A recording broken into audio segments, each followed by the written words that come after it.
son. Where'd you find this? Yo, that's so angry, guys. Nope.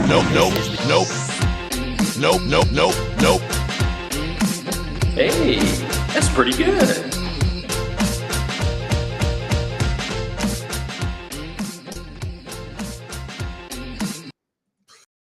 Up, everybody? It's Friday, baby. It's Friday. Welcome to DTCV. It is Friday, September 2nd, 2022. It's 9 a.m. in the morning, so that means you are planted right here. Hopefully, our internet isn't.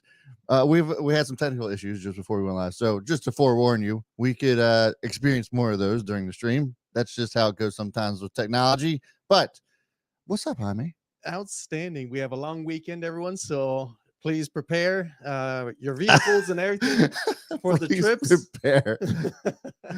That's hilarious. It's going to be a good one. Yeah, A long so one. I would tell you what the futures are doing right now, but maybe I can get someone else to do that. Let's get some help on that. What's up, Tamp? What's up, going Don? on, gentlemen? Joe? What's happening? Don Fron, my man. Did you have a question about where is something going, what price target it might actually will hit? You know, I can't say for sure, but we both know it's going to be for sure. I can answer that. Hold on. My eyes don't roll this hard. I cannot get them to roll any harder. Oh, yeah, you what want to they are focus right up. You want to look straight ahead anyway. You know what? You know what? Eyes up here. Let me tell you something, Don. This is what we're going to marinate on for this episode. You and me right here. If people don't know what we're talking about, Don is convinced that Bitcoin is going to dip all the way to the $10,000 range, and I'm not convinced we're going to go anywhere past $12,000. Okay? We need to lay out some terms of a bet to be paid in full on live stream. So let's think about that. And toward the end of the, and please, viewers, let us know what is the payment of this bet. What are you saying? 12,000? That's what I've always said. You said this might be the bottom here. I said I think the bottom is in. I said I think the bottom. Well, I did say I think the bottom is in, but if we dip, it's not going to be past 12. Okay, so you say 12, Tamp? I do 12. I don't think we're going below 12. Don? Man, You've been saying 10. let me show. He's Yeah, saying 10. but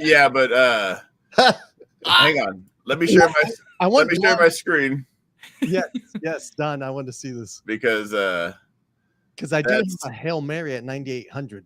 that's going to get technical here in a second. Hang on. Yes. Technical. But This yeah. is what we'll do. We will place bids on whatever platform you want. We'll place a bid. And if I place a bid at $11,999 and it fills, I lose. And if you place a bid at $9,999, then you win. It's not dipping below 12.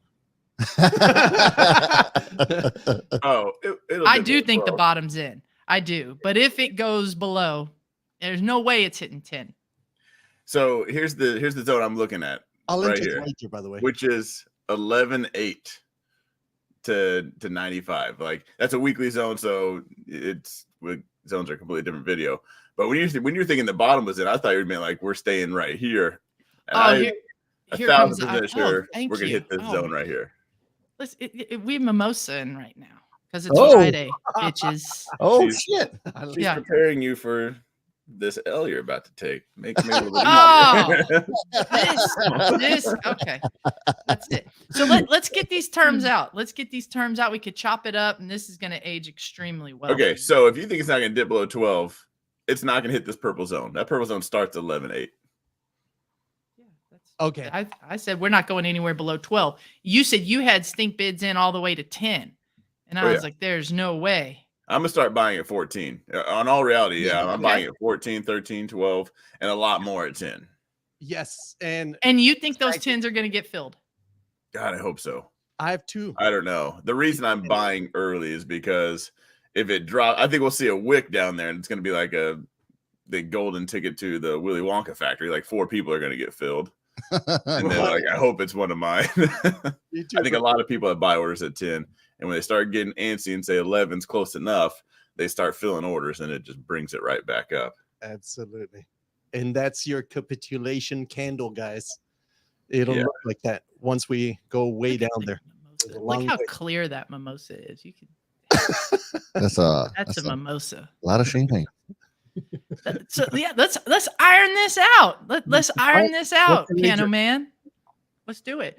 So what are the terms? If it It's touches not. that It's purple really box, I'm right. You're wrong. what's the purpose? No, it's not going below 12. So that's the terms right there. Okay. If it Yeah. dips, Conveniently, that box is below 12. So okay, well then there we go. What's the wager? We can figure that out, and I would love for the chat to help us on that one. The chat can help. But the terms have to be official because Don's been known to backtrack and be like, "Well, wait a minute, there's a Crawfish. no, Is that his new name? Is Crawfish Don? Yeah, absolutely not. him and Fat Man Zoom have gone back and forth on fucking bets all the time. So, Game one. well, all right, we'll just leave it at golf simulator and leave it at that. What do we do with the golf simulator? We're not gonna get into He it. also conveniently forgets shit too. This guy No. right here. Yes. No, I would never bet that I would. On a serious bet, I would never bet that I would beat someone at golf. It wasn't a serious bet, but anyway. Okay, I did it for a TV show, but that was So the actual terms are what? it's going It to touch will- that purple box for sure. It will not dip below 12. 12,000. 12,000 and above holds all day long.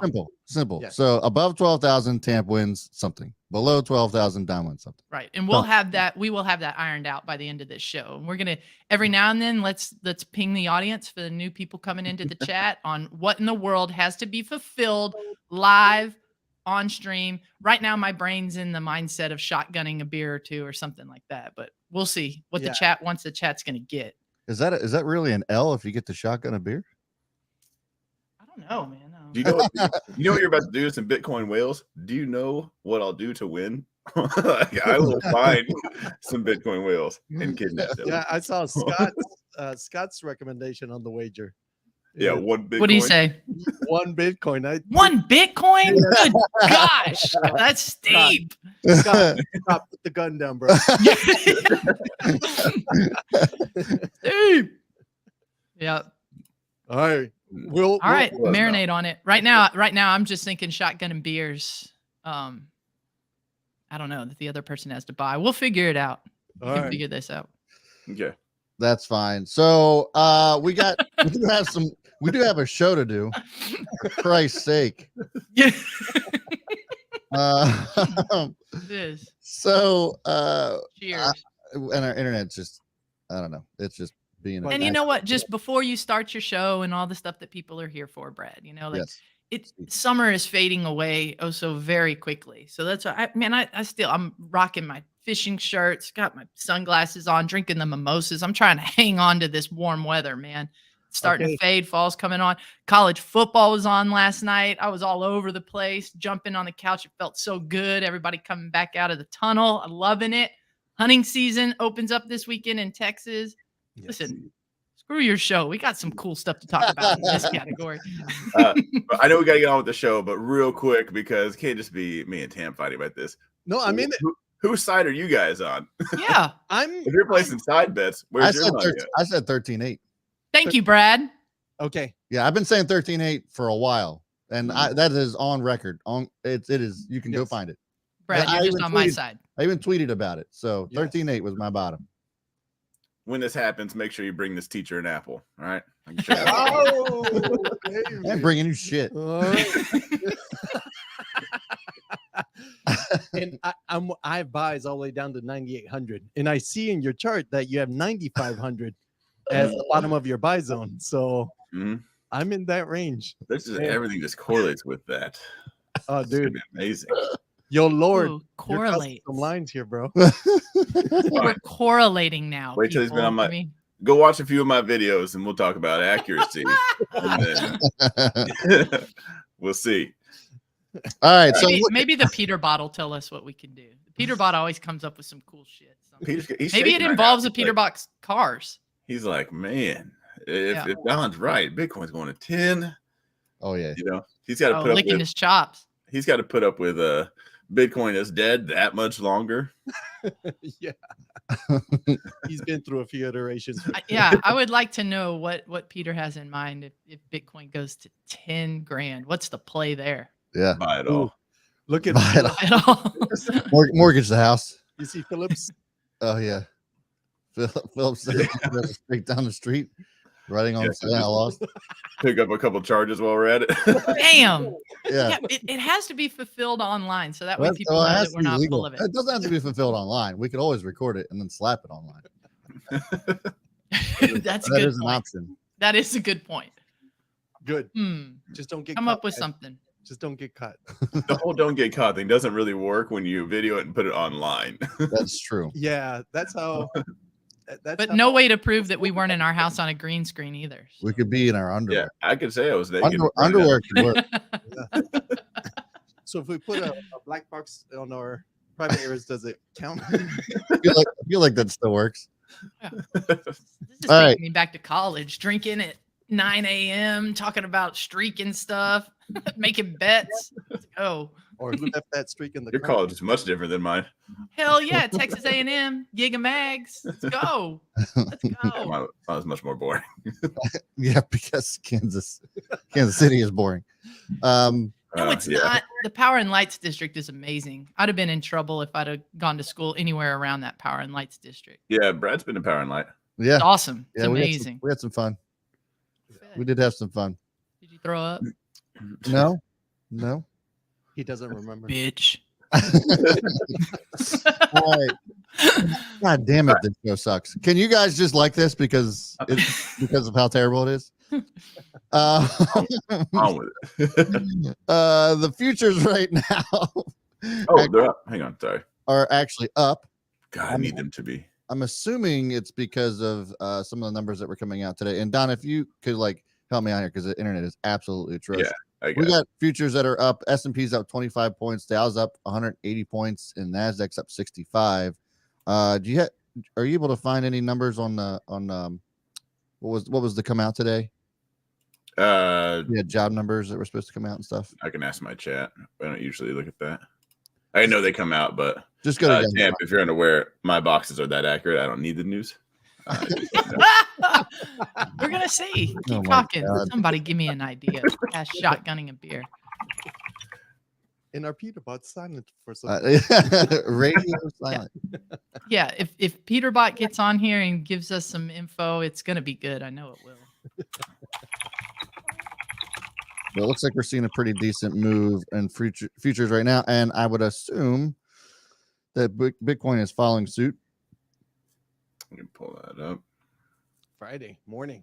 Yeah, Bitcoin's up 1% All right, Yeah. and sitting at 20,342. 342. Just imagine that's going to be a purple box here in a little bit. Thank you, Philip Stroh says unemployment numbers at 315,000.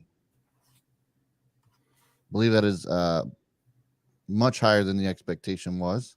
And for July, it was like 500 some thousand jobs added, which was crazy. And what was the other report coming up? Unemployment numbers that Philip had just put up. Alex Bernard said, "What am I watching? What am I watching?"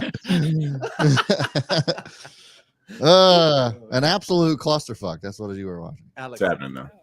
it's Friday. Welcome to Friday. Feel good. Why do you think I have champagne right now? Jump on board, Alex. Just grab a beer. It makes everything make a lot more sense. Yeah. I'm jumping on board if the S&P stays up here above this this line. Be rocking and rolling. So what is that line, Don? Explain to our viewers what we're looking at here. Expected moves. Market makers will price in risk. I know everybody thinks the market makers are bad, but they're actually just a playing field. Like, so everyone thinks it's like, especially like Wall Street bets, they think the market makers are out to get them. There's if you were going to go against the shorts, the market makers are just the field. So you can look at where everybody's pricing in risk. And when we get outside there, they got to start turning on algos on to get to a neutral delta. So like if you buy a call, they sold it to you. So now they are negative deltas. So they got to go buy shares. So it actually helps you out. It's how you get into gamma squeezes and delta hedging. So when we get outside this, so they're pricing in this much risk. And when we get outside, they're either reining it back in or you're going to 2 standard deviations, kind of like last week.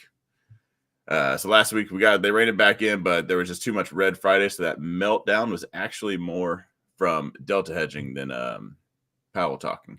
Powell talking kept it right here, got it just below, and you saw the melt. We actually closed right on that line. But I actually took a play, sold some options, so I needed to rein it back in and call it good. Awesome. So Good stuff. Just to add context to that, got context to this a little bit for today's move.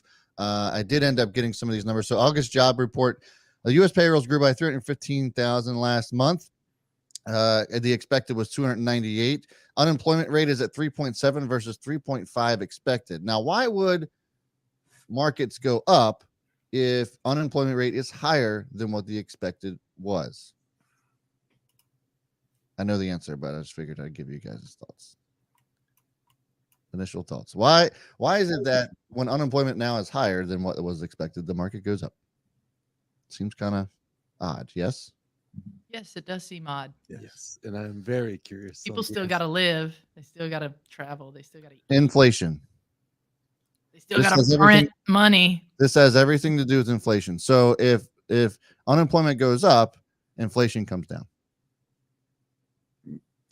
And jobs so this are is also up because they got to pay for everything. yeah. So if there are less people working, which that means that there are going to be less things that are consumed, supply demand, deflation is happening right now. And so this is what the Fed was talking about at Jackson Hole, when he was referring to some pain in the economy. And so that is why we're starting to see things move up. This could then in turn mean that we see maybe a softening. I'm not saying that we are going to see it, but this leads to a potential softening of the Fed. Rate hikes could become less and less. The hikes that are implemented right now could be starting to work. That's the theory behind all of it. And that's probably the narrative that you're going to hear all day long if you watch whatever, CNBC or what have you. So that is why the market is actually moving up despite unemployment numbers being higher than expected. Rate hikes aren't slowing down in the mortgage market. Aren't they up? They sure aren't. Yes. And that's They are not. I thought they were raised. Yes, they are. Raised temp. You're right.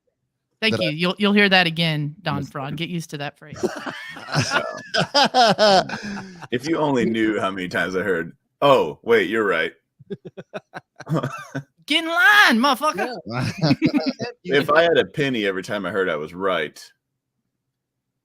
Peter couldn't shake a 3 stick at cents. me. All right. Anyway, so let's just get into it. So mortgage rates jumped over half a point in the last 2 weeks. We're now approaching 6% for 30-year mortgage, and I thought this would be a good one to actually chat about since Don is in real estate, and actually Jaime's got family in real estate as well. So this is something that I think is worth chatting about because I'm looking to actually rent right now because I have no idea where mortgage and the housing market is going to go at this point, and I certainly don't want to pay 6% right now. Why? Where do you? I mean, well, and I know this is the reason why I'm bringing this up, Don. So, what is it about interest rates that are making them go so high, and why are they going up higher, and where can they go from here? Is this a potential peak that we might be seeing soon, or what have you in real estate and in the housing market? They don't always correlate with the Fed, by the way. Mortgage rates have already actually gone down. And they just popped up back again. Yeah. So they'll fluctuate. They'll probably. I'm curious. I kind of think we're going to start hanging out here because we've already seen the market get hit, and they'll price themselves out of just making any money at all. I bet we staggering around here. I bet 7's probably the highest we'll go. So if you were still in the market for a home, if you're looking to buy a house, would it still be more beneficial to buy a house right now versus renting? Why and why not? Or why not? Well, let's break it down. So first of all, you're never not buying a house. The question is, are you buying it for you or are you buying it for someone else? Right now, you're just buying your house for your landlord. You don't want to pay 6%, so you'll pay 100%. Because while you piss away 6% in interest rate, or 7, 12, doesn't matter, you're pissing away 100% when you rent. So your landlord, he's going to pay 6%. Yeah, so that's gone. But he's actually not going to pay anything because you're going to pay 100% of that. So why wouldn't you? And then what if rates go down? Then I'll just refi my house, and I still have the equity in the house. So I agree. This is I'm a one big- place Don and I totally agree. Not to mention, good luck finding a family style, a family size house right now for under $2,000 a month in rent. Yeah. And if you're going to be paying around those numbers, why would you not just go ahead and bite the bullet and buy yourself? And you're also seeing in the market, the buyer's market is dwindling, and now it's what I saw in Texas right before I moved here, in Dallas specifically, where you'd walk into these mansions, but you walk inside and it was a dump, like tore up. The pool was tore up, and they would not even negotiate for inspections, or if you want to inspect, I'm not selling it to you, and it's because of the ocean states or East Coast, West Coast coming into Texas that were just driving up the market in such a way that you could negotiate that. So now we're seeing a back to the norm where now you can negotiate closing costs, inspections, and everything else. Yep. So it is having that effect in the market today, which is the normalization. I actually want to hear Don's thoughts on this because I'm super interested. It's very unlike me to make excuses or really empathize in a lot of ways. I'm not the best at empathizing. I just know I need to get better at it. But one thing I constantly feel for with our younger generation, our first-time home buyers, which is mainly millennials, which everybody has a problem with millennials in a lot of ways, and those are valid. But in this case, I put myself in their shoes. If I just get into the workforce, maybe I'm making a great entry-level salary at 80 grand, which is way higher than anything I even sniffed at my first entry-level job. And now I'm supposed to buy a house that on average is probably around $400,000 or $500,000 these days. How do I save enough to put a down payment down? Do we still do the 20% down on a $500,000 home? What are my options, Don? What do I do, whether I'm a first home buyer or not? How do I buy? Because I know buying's better than renting. What the hell do I do? Humble yourself. Do you need a $500,000 house for your first one? But so that's an average house. So you're just walking into what someone average just lives in for a while. Like, I guess prices have gone up, so has income. There's obviously a skew there. Not but proportionally. Yeah. Yeah. Housing's gone up 4 times. Income is barely even doubled. So that's the basis of my question. Since 2000. How do we do that? Yeah. How do we do this? Figure it out. Thank you. Sorry, and I hate to say we're done here. So basic. Yeah. Get off. Buy a smaller house. Like, not every house is 500,000. Maybe not the ones you want to show off to your friends, but it's more like 3 to 5% down, really. So yeah, save that. I don't know. I would still rather buy a smaller house, live in that. My question would be, do I want a smaller house that I could possibly rent out? Or what's the time horizon?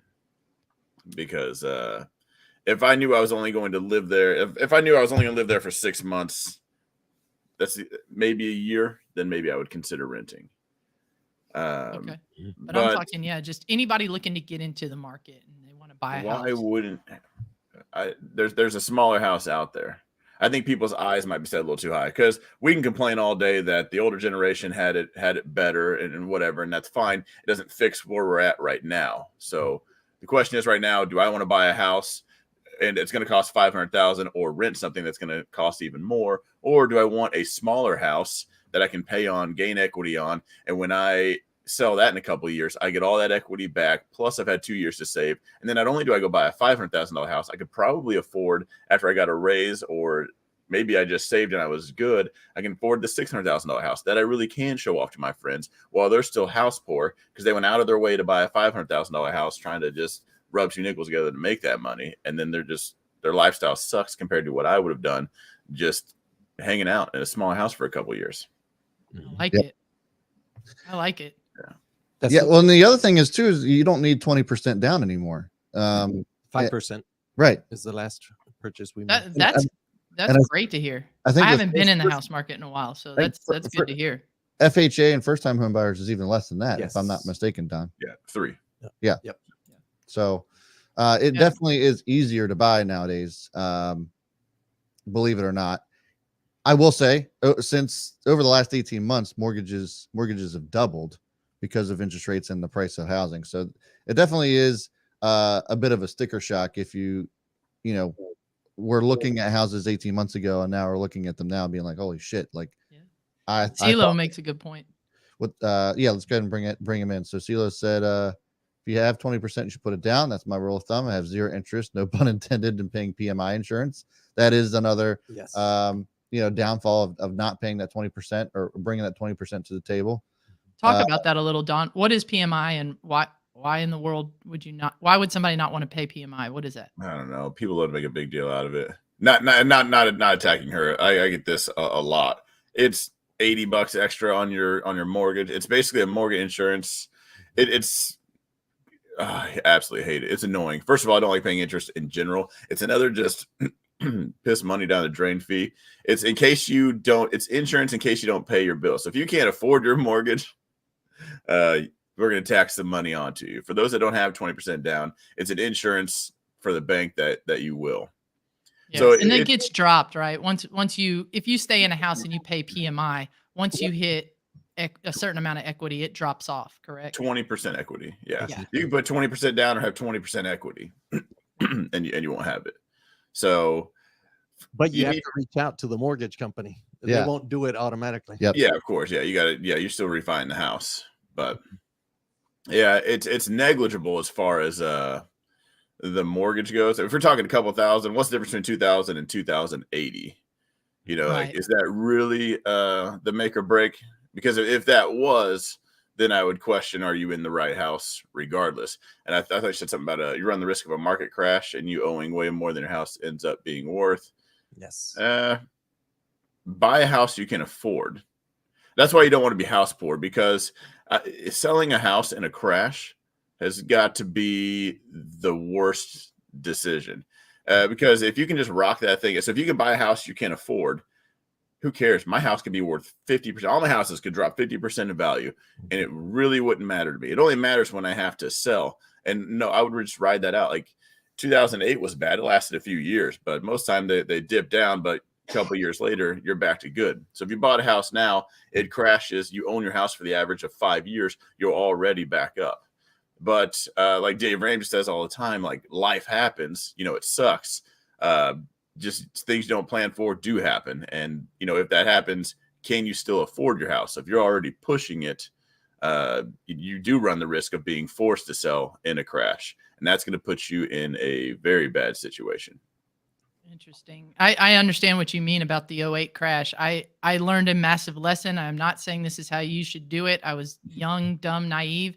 And when I sold my house in Durham, North Carolina, back in very, very early 2009, I had to bring $21,000 to the table to sell that house.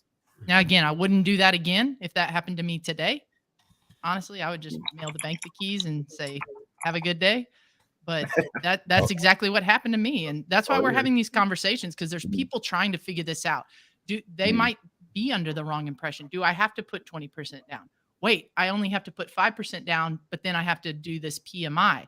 Okay, that might be doable for a younger person these days, and a house that makes sense, right? That's the precipice that it all lies on. But that's why we're doing this. What's the best way to do it? I mean, ideally, I'm sure, put a $200,000 deposit down, 20%, you get yourself a great house. But realistically, it's the best way to buy a house today. What do you do? What would you do? I'd go buy the one I could afford. Right. So and what does that look like compared to your income or your down payment? What does that look like? Percentage wise? Sorry about that. Oh, Lord. God damn it, Don. That is my signal to drink. Every day I check that bell, I think it's Bitcoin at 10K. That bell will never come, my friend. That bell will never come. We'll be waiting a while, bro. I'll be like, oh, At least a week. And Peter's in here right. now, so we need to repost the question soon enough, Brad. What is this equalizing bet? Yeah, I know. So it's 12,000, right? 12,000 was the number. The So line. Yeah. Bitcoin, if Bitcoin stays above 12,000, I win. If Bitcoin goes below 12,000, Don wins. Yeah, we just need to figure How does- out. How what does hap- the loser pay up? Yeah. So getting back to the question. Oh, let's say I'll come out there and cook dinner. I don't know if that's a win, but I'd come out there and be a personal chef. Ooh. Ooh, I like that. For a day. That's certainly. Or you just buy the personal chef. I make it's better. Labor is always better. I make the best pizza rolls. You've never seen someone make ramen like I do. I can boil water. Oh, I love that. That Yeah, is I'm that is what you useful. call a my chef. friend. That is useful. Go buy Taco Bell. Says Matt. Matt says, Yeah, but Not gonna cook with a microwave. Don't let him fool you. Have you ever seen a microwave chef? All right. I was just High more worried about class. her cooking skills, and then like, what kind of dinner do I get? Listen, the second the cold snap hits, I'm gonna make a gumbo that'll knock your socks off. I promise you that. My gumbo is legendary, and no okra. If you put Oh, that's okra in perfect, your yeah. gumbo, it's because you have no idea what you're doing. I said Good. it. 'Cause I don't like okra. That sounds amazing. No, my gumbo's mean. all right. So Back to the question. yes. Mhm. Repeat it again. It was, what does someone do? Is So, it was a plan? What do you do if you buy a house? Because Alex is in here saying if he was younger, he'd just buy a bunch of land right now. And I would agree if they weren't taxing the ever living shit out of raw land. That's why I just sold a big plot of land that I had. I agree with Alex back in the day. Right now, it's hard because they just keep raising your valuations. But if I have a good job, but maybe I'm younger, I don't have a huge down payment. How the Mhm. hell do I buy a house these days? What is best case scenario that you would advise? We have the 5% down. Sure. Tell me, do I need to get 5% down for sure?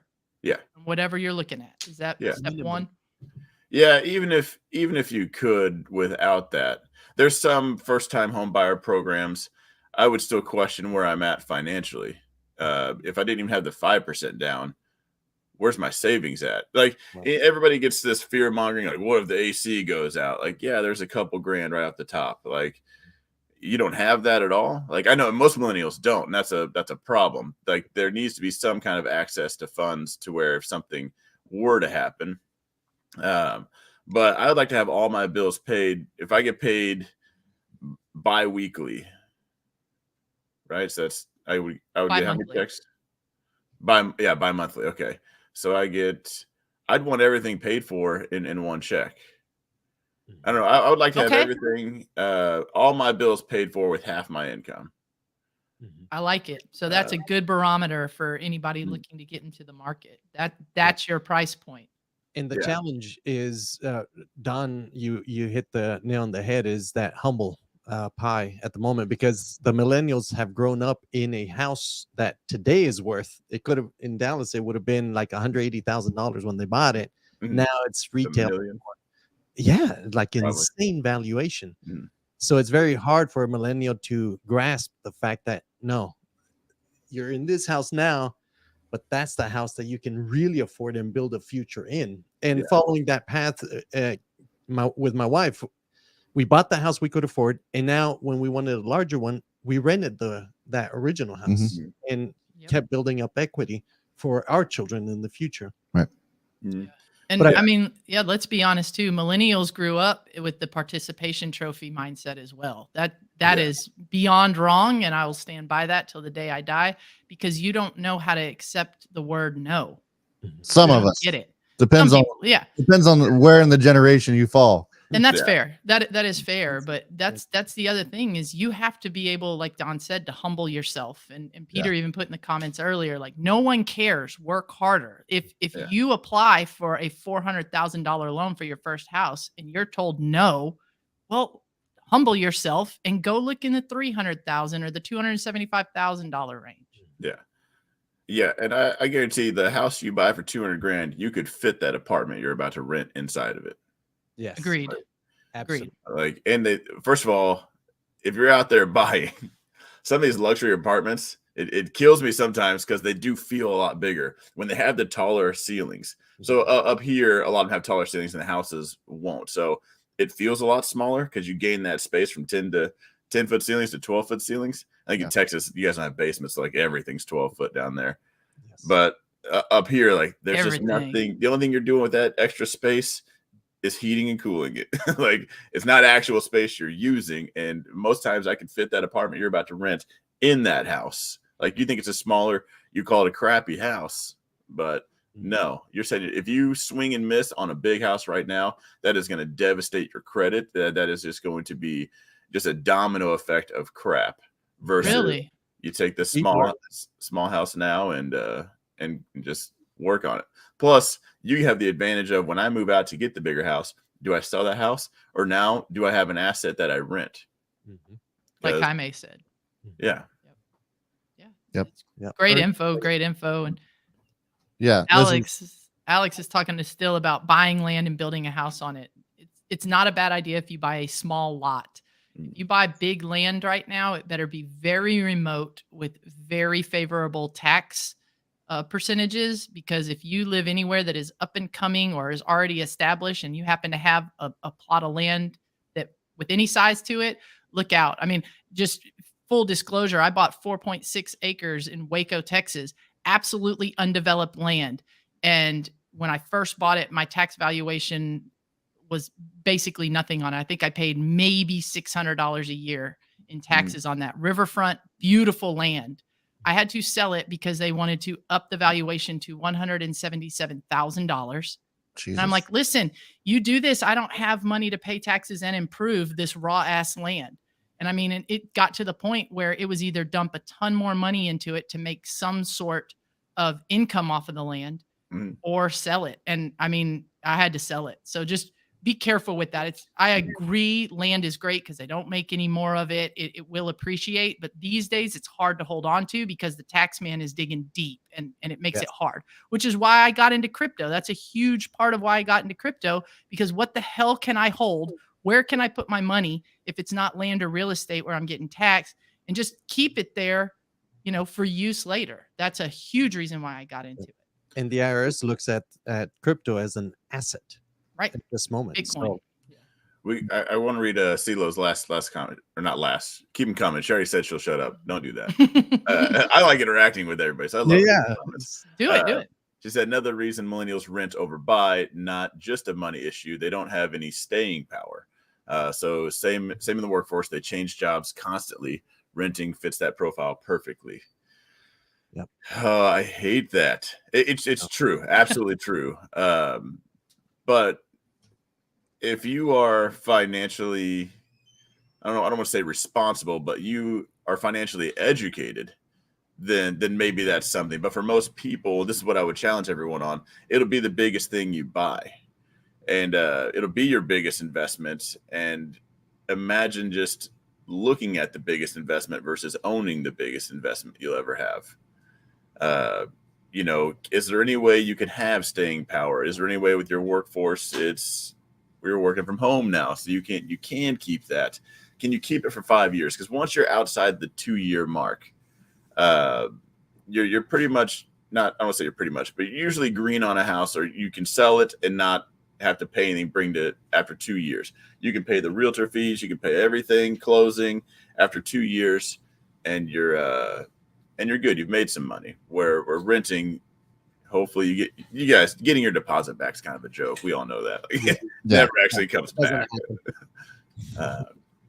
And what I'm seeing in society right now, and especially in the millennials, is the conditioning of their thought process of everything's a subscription. Like almost everything now is becoming a subscription. So now your home is a subscription. Yes. Yeah. So that makes sense. Going into that, just because it's becoming so unaffordable from what they want to get instead of actually getting what they need to get. Yeah, that's the new model is you'll own nothing and be happy.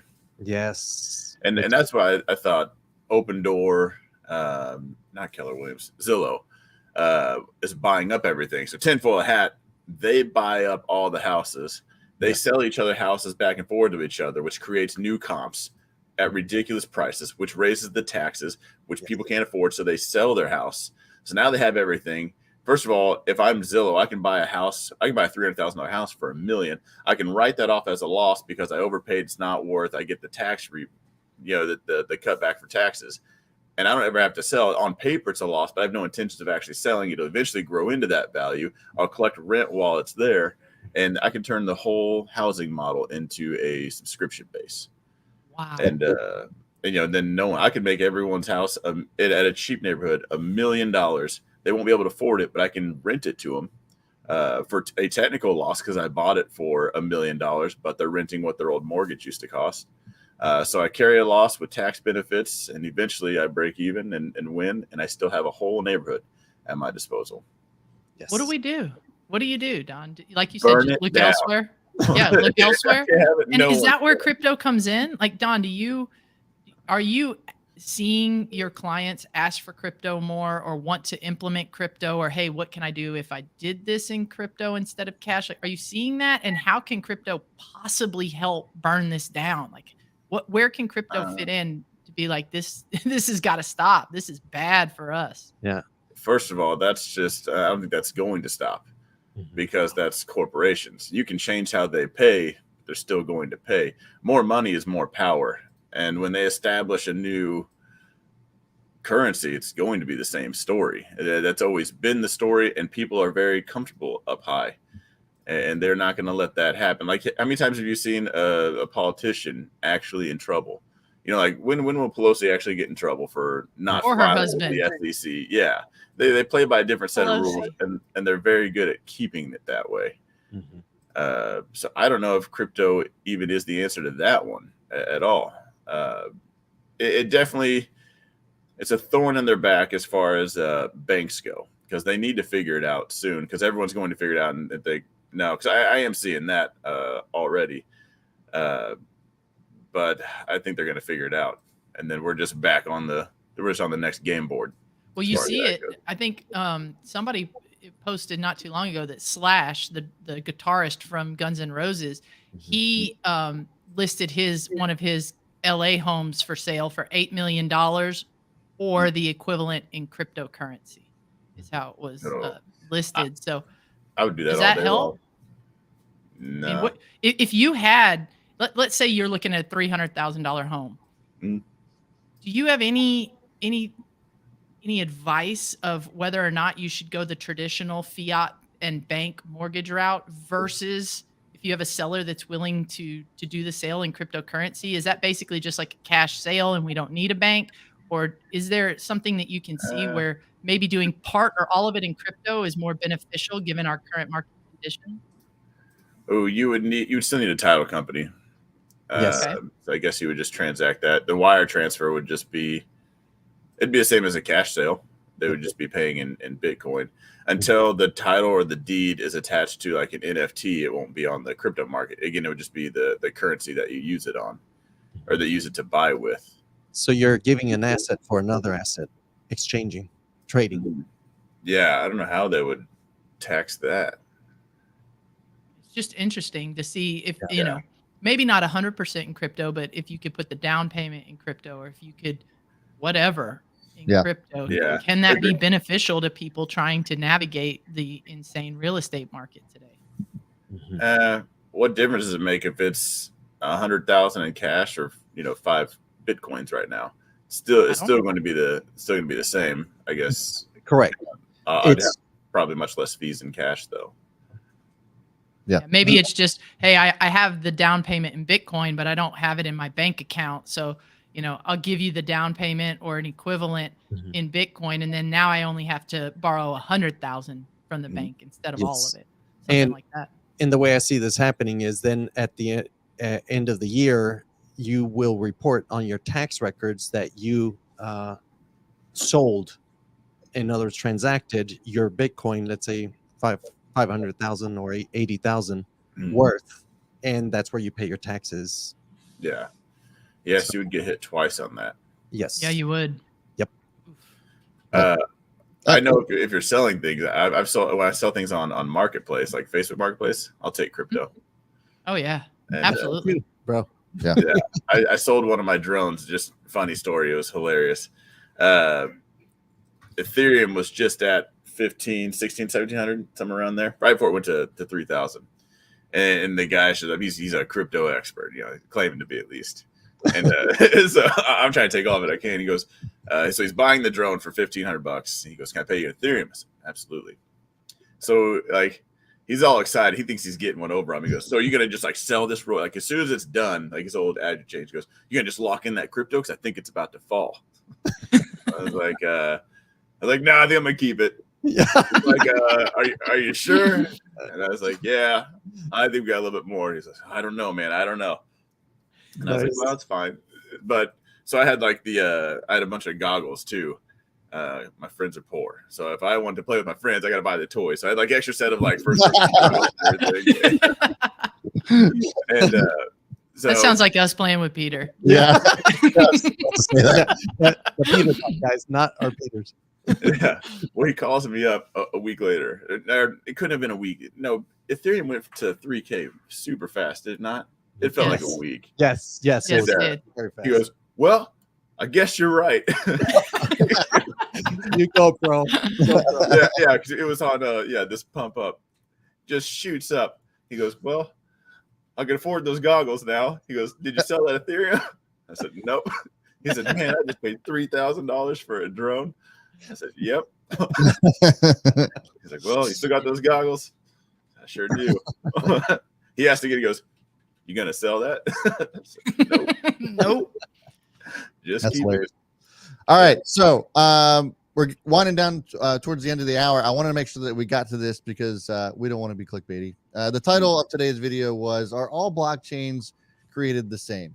And Tam brought an interesting article to the table. It says there are too many blockchains, and when will some of them die? This is from Fortune, and I thought that this was an interesting one, and because and Don even brought this up off air about some certain things, just how hard is it to change blockchain, and it seems like it's a pretty simple process, and I thought all of it was good. So Tam, elaborate on this one a little bit. Well, it just brings up a good question where in the traditional business model, if you have a business that starts, maybe thrives, maybe doesn't, if it doesn't have its place in the market, it eventually dies completely. It closes its doors, it files for bankruptcy, it goes away completely, right? It doesn't function the exact same way in the crypto space, meaning that anybody can make a blockchain. There's thousands and thousands of different coins, and whether or not they have value is that's to be determined. That's your use case. But if no one uses the crypto, then it just stops there, right? The crypto still lives. It's still on the blockchain. It's still listed on whatever exchange or coin price tracker you might use, but it just doesn't have any interaction with people, but it's still there. So is this bad that it's hard to actually truly shake out and make failed experiments go away completely? I think it's a bad thing for the space, right? It's great in the sense that a coin can become a phoenix and rise out of the ashes because it never stopped being a business. It never stopped transacting. And so if there is a use case for it in the future, it can easily rise again. But is that alone, being a phoenix, worth having a huge influx of coins in the space that really just turns into a bunch of noise and jargon and confusion, especially for the green beans coming into the space? What does this look like compared to the traditional model of if you can't turn a profit, you're punted out completely? So it's the same thing that occurred in the .com era. How many .coms were being launched, and tons of money dropped into that .com, the puppet sock puppet Get it out. store, pet store, Jesus. is an example of that, where I even love the Super Bowl ads they ran. It was amazing, but there was no business model, and the pets.com still exists today. So it was a zombie right before when everything imploded on the .com. So it's the same way with the blockchains. You will see, and you're already seeing quite a few just dead, where nothing's happening, and a few of them that are like grandfathers that have been around for a few years. Everyone's like, well, that must be a blue chip because it's still around. Right. Now, that's the trick here. So how do you know if it's a successful project? People are building on that blockchain. And one symptom And of course, you got to be a programmer to see this, or ask a programmer friend, hey, bro, can you go to GitHub and go see what they're building or who's building on this blockchain? Yeah. He'll be able to tell you, no, the last post they did was a year and a half ago. Well, you can see that, too, for yourself. GitHub is GitHub. Yes. And what is GitHub? So all blockchains are open source. What that means is you can see the source code on how blockchain is working or is being developed, or what companies are using this blockchain to build their solutions, like supply chain tracking, purchasing, records, anything to do with a ledger that's applicable to the market. You'll see companies building on it. So, for example, Stellar Lumens is one by IBM. Supported by IBM. So you should see a lot of GitHub commits or programs or applications being built onto that blockchain itself. And that's how you know, is it going to survive or is it going to die like everyone else? Game of Thrones, Coin of Thrones now. But the one I think will make it is the Don Fran coin that we were talking about. Oh, well. No. It all don't blow his head up even more. My question is, which one hits 10,000 per coin first? Exactly. Don Brown coin. So you can launch your Don Fran coin after you win this bet. I know. I actually right now I just figured out the terms of the bet. I'm sorry to interrupt you, Jaime, but if I win, Don, I need you to play me a little tune on your piano. I can do that. I need that. That's what I want. Sing. I need someone else to sing.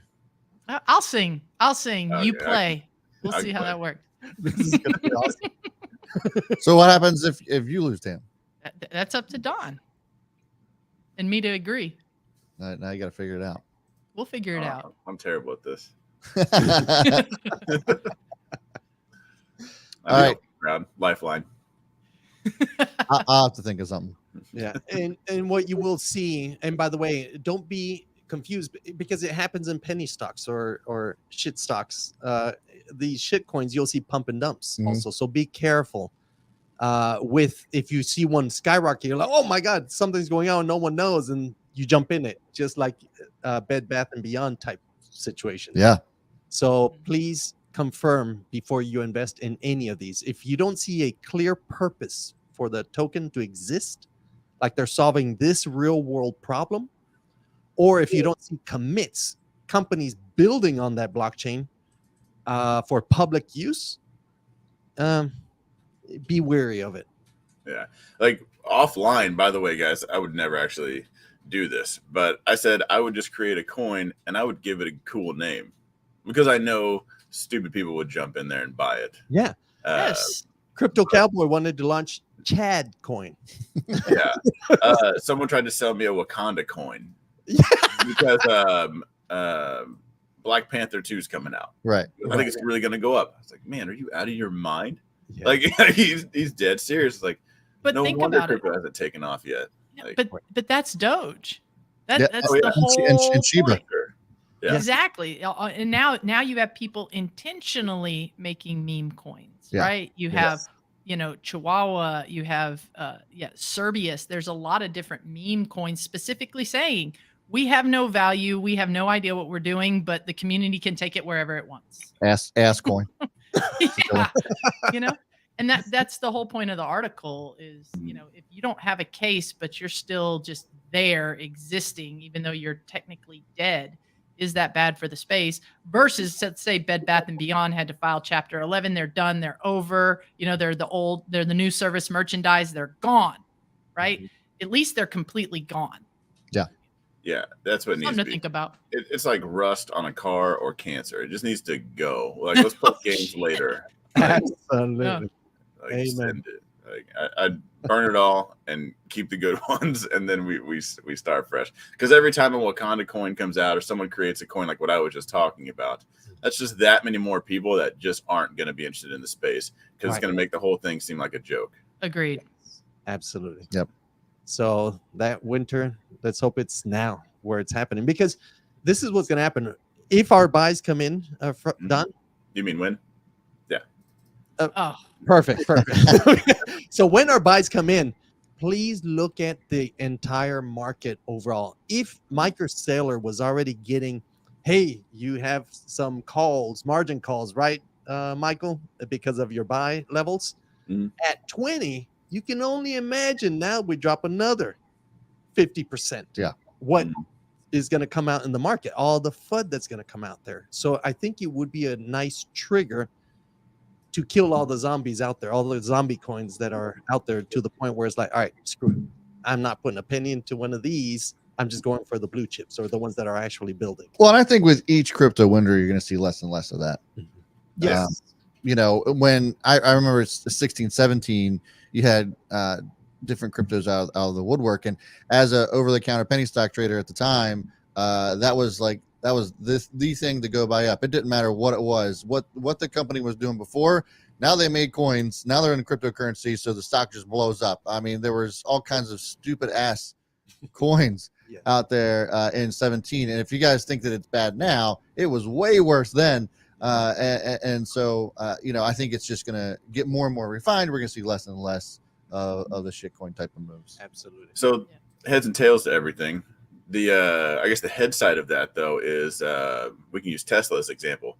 With all the Super Bowl ads, this is what made me think about that. All the Super Bowl ads that came out for all the other companies, Tesla didn't have a single one out there, but people thought, hey, that's a good idea. Went and researched it. Then they just bought a Tesla when they found out that's the number one. Yeah. So I guess maybe we can get some kind of that action.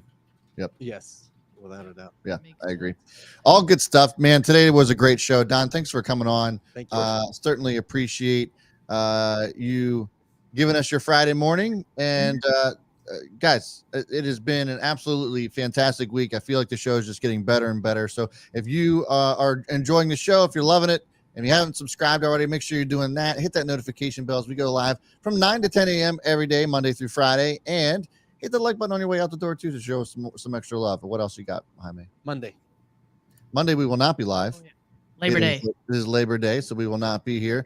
So we'll be back on Tuesday at 9 a.m. Eastern time to go over whatever happened over the weekend and what is ahead for the week. But do enjoy your college football weekend. Yes. Please enjoy your college football weekend and the opening of hunting season in most 50 states.